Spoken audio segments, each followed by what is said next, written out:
नमस्कार, आप देख रहे हैं 4 PM और मैं हूं आपके साथ निधि तिवारी। जम्मू कश्मीर में हुए आतंकी हमले में कई जवान शहीद हो गए, जिसके चलते पूरा देश इस समय सकते में है।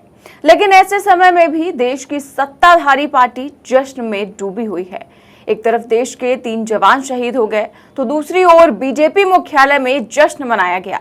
पीएम मोदी पर फूलों की बारिश की गई, तो वहीं दूसरे दिन शहीद सैनिक ताबूतों में भरकर उनके घर पहुंचाए जा रहे थे। तब देश जो है उन्हें सलाम कर रहा था, नम आंखों से उन्हें आखिरी विदाई दे रहा था। तो दूसरी ओर पीएम मोदी मध्य प्रदेश और छत्तीसगढ़ में चुनावी रैलियां कर रहे थे, जिस पर देश में तमाम लोग गुस्से में हैं और सारे मीडिया चैनल्स इस सच्चाई को छुपाने में लगे हुए हैं। लेकिन एक अखबार है जिसने मोदी सरकार की सच्चाई सामने लाकर रख दी है और उनके फर्जी राष्ट्रवाद की पोल खोल कर रख दी है। हमेशा की तरह ये काम किया है द टेलीग्राफ ने, जो हमेशा से सत्ता से सवाल करने के लिए जाना जाता है। इसकी आज की भी जो खबर छापी गई है वो भी कुछ ऐसी ही है। इसकी आज की हेडिंग देखिए, मैं आपको दिखाती हूँ। टेलीग्राफ की आज की हेडिंग है द शोमैन सिंड्रोम। इसके आगे लिखा हुआ है कि celebration that even supporters can't digest, यानी कि ऐसा जश्न जिसे उनके सपोर्टर्स भी पचा नहीं पा रहे हैं, ऐसा जश्न जिसे कोई भी अपना समर्थन नहीं दे पा रहा है।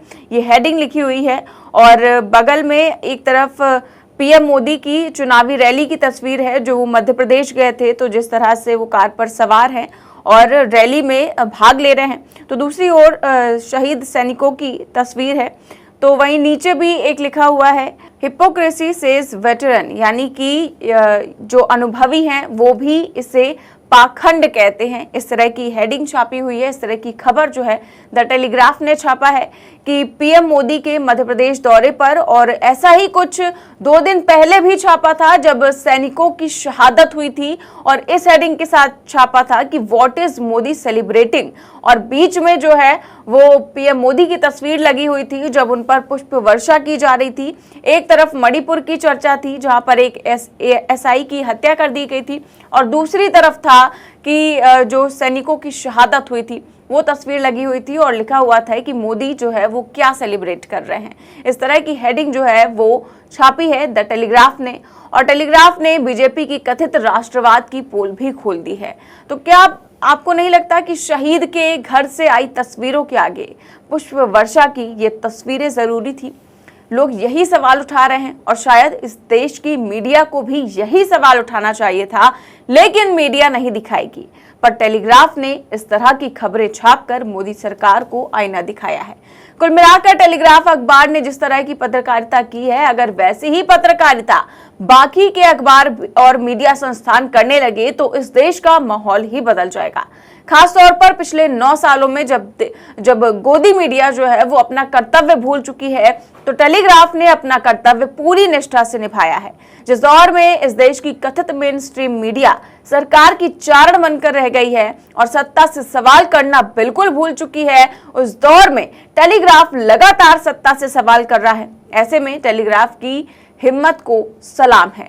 लेकिन देश में इतनी बड़ी शहादत हो गई, पर पीएम मोदी और बीजेपी के तमाम नेता इस शहादत पर चुप्पी साधे हुए हैं। उनकी चुप्पी पर भी अब सवाल उठ रहे हैं। लेकिन क्या ही कहा जाए, जब देश के हालात कैसे भी हों, लेकिन बीजेपी अपने जश्न के साथ कोई समझौता नहीं करती है। कोई जवान ऐसा है जिसकी अभी शादी होने वाली थी, किसी का 29 दिन का बच्चा है, किसी का 4 साल का बेटा है, सभी के घर के चिराग चले जाते हैं। और इस बीच मेजर आशीष की मां, उनका कहना है कि भले ही उनके बेटे ने देश के लिए कुर्बानी दे दी, लेकिन अगर सरकार ने बुलेट प्रूफ जैकेट दी होती तो उनका बेटा और देश के कई जवान आज जिंदा होते। शहीदों के परिवार ये कह रहे हैं कि अगर सरकार ने बुलेट प्रूफ जैकेट दी होती तो कई जवान आज जिंदा होते, लेकिन बीजेपी सारा का सारा पैसा जब जश्न में ही खर्च कर देगी तो बुलेट प्रूफ जैकेट कहां से आएगी और इन जवानों को मिलेगी कहां से? इस पर कांग्रेस प्रवक्ता सुप्रिया श्रीनेत ने क्या सवाल उठाए हैं, सुनिए। अनंतनाग की आतंकी मुठभेड़ में सेना के 2 सैनिक शहीद हुए, साथ ही जम्मू कश्मीर के एक अधिकारी की भी शहादत हुई। जो सेना के शहीद के परिवार कह रहे हैं वो सुन लीजिएगा तो कलेजा कांप जाएगा। मेजर आशीष की मां जिनके आंसू सूख चुके हैं। उनका कहना है कि उन्होंने तो बेटे को पाल पोस कर इस देश को समर्पित कर दिया था, सौंप दिया था, उसने कुर्बानी दे दी। लेकिन वो आगे कहती हैं कि अगर सरकार ने बुलेट प्रूफ जैकेट दिए होते तो आज सिर्फ मेजर आशीष ही नहीं, बहुत से और बेटे बच जाते। मेजर आशीष अपनी 2.5 साल की बेटी के पास कभी नहीं लौटेंगे। जम्मू कश्मीर के अधिकारी हुमायूं भट्ट अपने 29 दिन के बच्चे का दोबारा से मुंह नहीं देख पाएंगे। जब उनके पिता ने उनको सलूट करके विदाई दी तो हर आंख नम थी। लेकिन ऐसे में देश का मुखिया, देश के प्रधानमंत्री नरेंद्र मोदी कहां थे और क्या कर रहे थे? नरेंद्र मोदी भाजपा के हेडक्वार्टर में G20 का जश्न मना रहे थे और उसके बाद वो मध्य प्रदेश में प्रचार कर रहे थे। इस देश के प्रधानमंत्री ने इन सर्वोच्च बलिदानों के लिए एक शब्द संवेदना का, सम्मान का, श्रद्धांजलि का एक शब्द नहीं कहा। वो मोदी जी जो सोशल मीडिया पर कभी रशियन में, कभी फ्रेंच में, कभी स्पेनिश में लिखते हैं, वो मोदी जी जिनको एक क्रिकेटर की उंगली टूट जाने पर उसके प्रति अपनी संवेदना व्यक्त करते हैं, उन्होंने इन जांबाजों की शहादत पर एक शब्द नहीं कहा। और अब एक पैटर्न बन चुका है। जांबाज शहीद होते हैं, वो बलिदान देते हैं और देश का प्रधानमंत्री मौन रहता है। 11 अक्टूबर 2021 को पुंछ में 5 जांबाजों की शहादत हुई, मोदी जी ने एक शब्द नहीं कहा। 16 अक्टूबर 2021 को पुंछ में 4 और जांबाजों की शहादत हुई, मोदी जी कुछ नहीं बोले।